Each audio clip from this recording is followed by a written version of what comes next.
Hi, I'm Tom Beatbane, and this is an adaptation of a presentation I gave at the Travel Health Insurance Conference in San Antonio during April 2012. Some members of the audience knew a lot about online marketing, but most did not.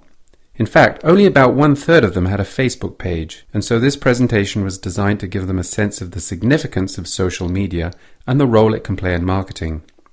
I used several examples of companies operating in the travel industry. However, there's nothing very unique about these companies. The same principles apply to most businesses, whether they're marketing to the mass market or targeting other businesses. The title of this talk is Social Media and the New Ecology of Inbound Marketing. In my view, there is no aspect of business or life that is more fascinating than the changes we are seeing in communications and social media. There are lots of self-proclaimed experts in the field, but no matter how much one knows, there is no room for complacency because everything is changing so fast. If anyone thinks they are doing it right this month, well, the situation is going to be different next month when there will be a better way of getting the job done. It's easy to throw around the word revolution, but I think we can justify using it here. 26 years ago, when I was working in Pepsi-Cola's marketing department, I happened to see a demonstration of computer graphics.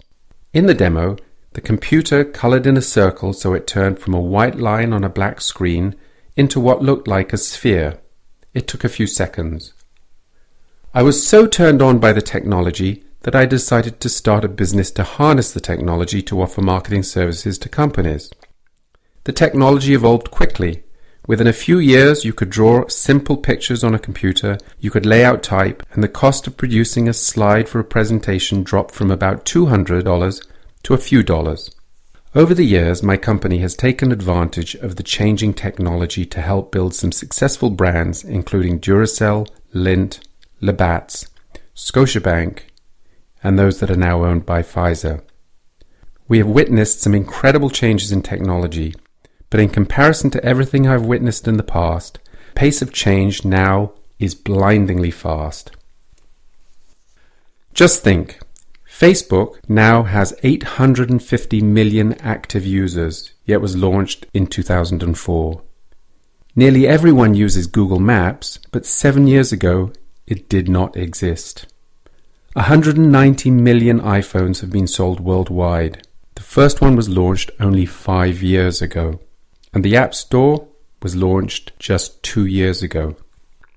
Digital technology, the internet, social media, they are all developing at stunning rates. But what is so mind-boggling is how all this is changing every aspect of our lives. No aspect of our lives is untouched. Business, family, living. The technologies are changing everything. These technologies are changing how everyone behaves, how we interact, and how we learn, and even how we think. No aspect of life is immune. They affect every age group, and they change how we do everything, everywhere. Here are some recent figures from Comscore on the growth of mobile usage. Those accessing news almost every day on their mobile increased plus 43% over the previous year. Those accessing social networks and blogs increased by plus 40%. Those accessing the weather increased by plus 59%. These rates of growth are astonishing, and in most mass market situations, sustained growth like this is quite rare. Online engagement is still increasing at a good pace. In Canada, on average, we spend 45.6 hours per month on the internet, and these numbers are understated as they exclude porn. That is up 9% over the previous year. Americans spent 40.3 hours per month, which is up 15% over the previous year. Not surprisingly, Canadians and Americans are number 1 and number 2 in the world in internet usage. What is surprising is that Canada is ahead of the US by 17%. According to the Atlantic Wire, the reason is Canada's cold weather that drives us indoors, and judging by the weather in Toronto this spring, that is true. Let's take a look at the amount of time people spend on social networking sites, as reported by Comscore. Females spend an average of 8.8 hours per month, which is up 33% over a year earlier. and males spend 6.5 hours, an increase of plus 39%, so they're catching up. Facebook is by far the most popular social networking site. But look at the growth in visitors to these other sites. Twitter grew by plus 60% over the previous year. LinkedIn grew by 39%. Tumblr, the blogging platform, grew by 180%. Pinterest, the image sharing site, grew plus 364% from just 6 months earlier. These are astonishing numbers that should persuade you of the significance of the magnitude of the changes. If they don't, the growth of Google should. Look at this growth in Google's revenues since 2004.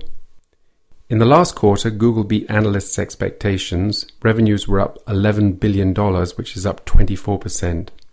And at the end of April, Apple announced that it earned $12 billion in quarterly profit, which is up 98% over the previous year. If you need further evidence that the world is changing, it's provided by YouTube. Consider that more video was uploaded to YouTube last month than the amount of programming the 3 US networks created over the last 60 years. And over 3 billion hours of videos are watched on YouTube every month. What are the implications of these numbers for business?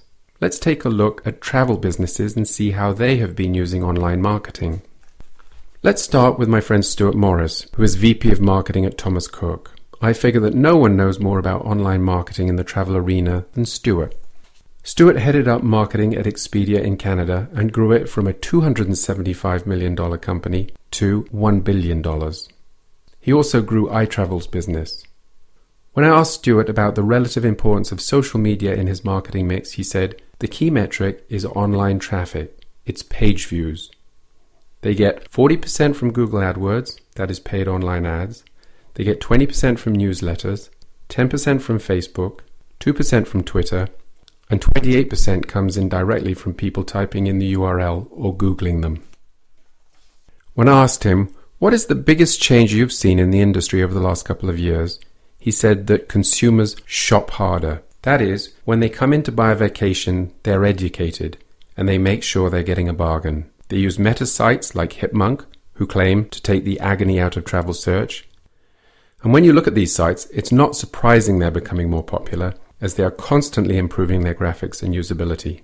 They use sites like Groupon to find deals, and before they buy, they research their alternatives and they carefully study the online reviews on sites like TripAdvisor and Yelp. Do consumers trust what they read online? According to Nielsen's latest Global Trust in Advertising report, recommendations from friends and family are still the most trusted source of information. 92% say they trust earned media above all other forms of advertising. Online consumer reviews are the second most trusted source of information and messaging, with 70% of consumers saying they trust consumer opinions online. 58% trust branded websites, and 50% trust emails they signed up for. These numbers are ahead of TV and newspaper advertising at 47%, and radio advertising is trusted by just 42%. Terry O'Reilly, in an earlier presentation, termed radio the cockroach of advertising. Unfortunately, a lot of radio advertising is pretty uninspiring and not up to Terry O'Reilly's caliber, which is why they're not trusted more.